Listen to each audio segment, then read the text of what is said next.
Internal NDs are, for good reason, at the top of many filmmakers' wish lists when it comes to their cameras. The C70, C80, C400 have them. The C50 does not. The FX6 has them. The FX3 does not. The Blackmagic Ursuline and 6K Pro has them, but the Pixis 12K and 6K do not. And if you've used any of the aforementioned cameras with internal NDs, it can be hard to go back to no internal NDs. They're just so convenient and help save the hassle of filters on the front of your lens or matte box or both.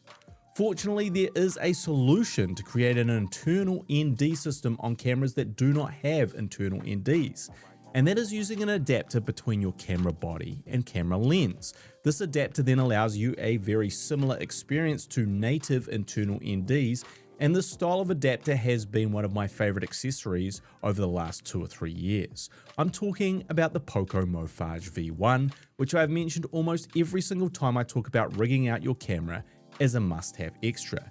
It's just one of those quality of life accessories that really streamlines your shooting process and makes shoot days easier. So if you have something like a Pixis or a Nikon ZR, using the Poco Mofage is a fantastic option. It comes with a clear filter and a variable ND filter. Adjust the wheel on the side to adjust the ND strength. Swap that variable ND filter out to the clear filter when you need no stops of ND, and it couldn't be more simple.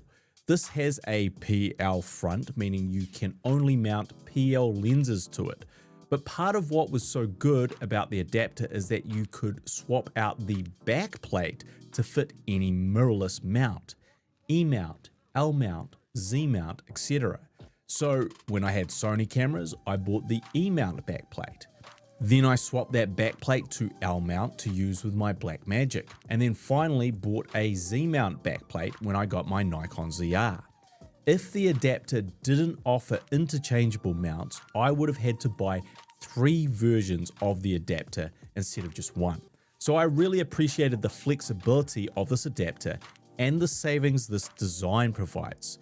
Now, I purchased the Mofage version 1 with my own money, but Mr. Poco and Mr. Mofage very kindly sent me their all-new version 2 to test, and I do get to keep this, although Mofage have no editorial on this video, so take that into account. But given that I've bought my own version and consistently recommend it, I was relatively confident this would be a welcome update, and it is.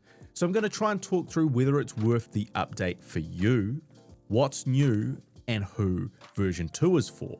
Bear in mind this is a demo unit, so there may be some changes and adjustments from my copy to the final version, and Mofage did encourage us to talk about any issues we discovered in our testing.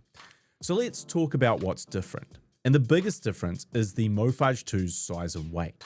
Version 1 is 990 grams, while version 2 is 239.8 grams, which is way lighter, and you definitely notice that weight difference.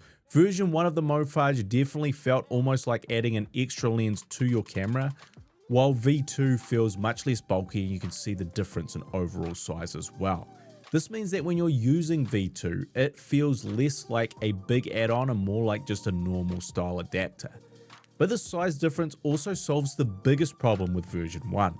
Because of the original size where the ND filter adjustment wheel sat, unfortunately, the Mofage was not compatible with a lot of different camera cages. The cage's side panel would block the ND filter wheel's position, making the adapter impossible to mount. This meant you had to be very specific about which camera cage you use with this adapter, and it created a lot of headaches when you're trying to fit the adapter to your camera.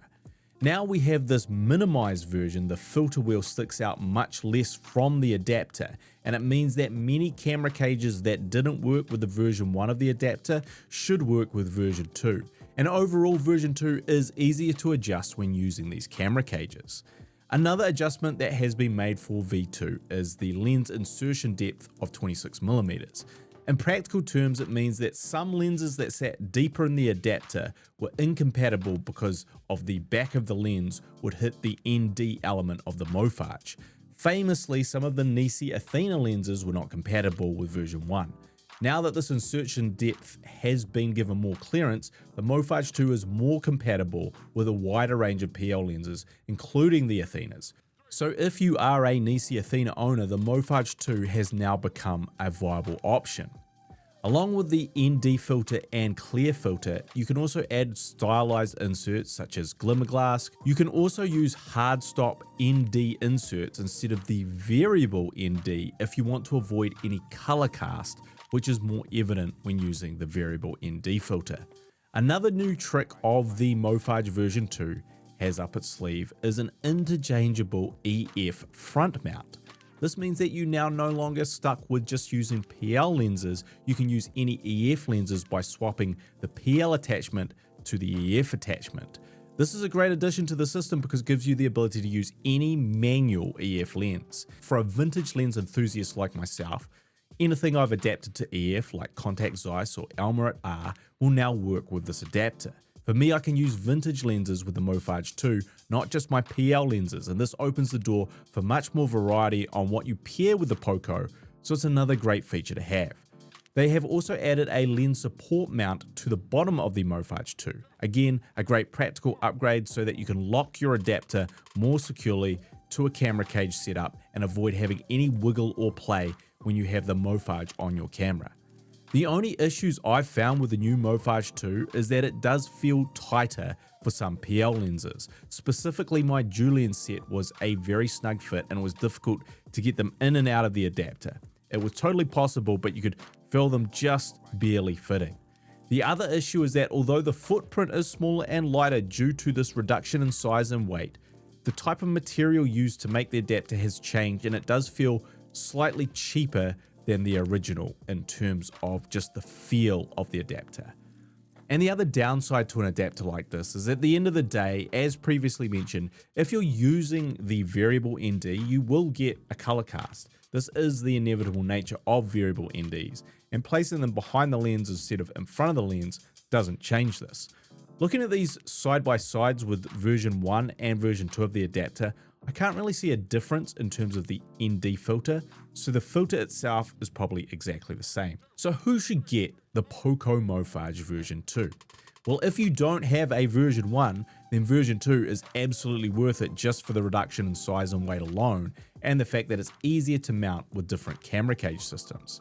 If you already own the Poco Mofage version 1, then I don't think there's a need to upgrade to version 2 unless you have a lot of EF lenses you want to use with this adapter, or you really want to make your cinema setup as light and compact as possible. The Mofage 2 is full of great practical quality of life upgrades, which show the team have clearly been paying attention to feedback and improving on a lot of the first model's issues. The result is a very worthwhile update to this adapter. I think in terms of price, flexibility, and overall quality, this feels like a much better option than, say, the Kipitai version, which is just so much more expensive. So if you want to have the feeling of internal NDs on a camera that doesn't have internal NDs, the Mofage 2 is absolutely one of the best accessories to look at and stays on my Nikon ZR and Blackmagic 6K full frame anytime I'm using my cinema lenses. You can find purchase links to the Mofage in the description, which do support the channel. As always, I am the ISAZH internal ND adapting filmmaker, and I'll see you when I see you.